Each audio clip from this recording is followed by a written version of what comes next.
क्रीडाई कोल्हापूर ही पश्चिम महाराष्ट्रातील बांधकाम व्यावसायिकांची शिखर संघटना आहे.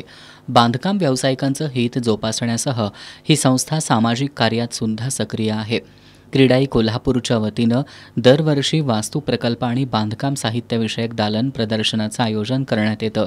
30 जानेवारी ते 2 फेब्रुवारी या कालावधीत 13वं दालन प्रदर्शन महासैनिक दरबार हॉल परिसरात संपन्न होणार आहे.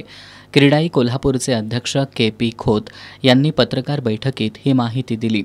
दालन 2026च्या चेअरमनपदी महेश यादव, व्हाईस चेअरमनपदी आदित्य बेडेकर, सचिवपदी संग्राम दळवी, खजाननीसपदी अमोल देशपांडे, को कन्व्हेनरपदी पवन जामदार, उदय निचिते, सहसचिवपदी शौर्य मगदूम, सहखजाननीसपदी लव पटेल यांची निवड करण्यात आली आहे. याचबरोबर दालन 2026च्या यशस्वी संयोजनासाठी अन्य समित्यांची सुद्धा स्थापना करण्यात आली आहे. कोल्हापूर सर्किट बेंच कार्यान्वित झाल्यामुळं दालनची कोल्हापूरसह 6 जिल्ह्यांमध्ये व्यापक प्रसिद्धी करण्यात येणार असल्याचं अध्यक्ष के.पी. खोत यांनी सांगितलं. या प्रदर्शनात 163 स्टॉल्स असणार आहेत. दालनमधून सुमारे 125 बांधकाम प्रकल्पांचं सादरीकरण होणार आहे. या पत्रकार बैठकीला क्रीडाईचे उपाध्यक्ष प्रकाश देवलापूरकर, उपाध्यक्ष चेतन वसा, सचिव गणेश सावंत यांच्यासह संचालक उपस्थित होते.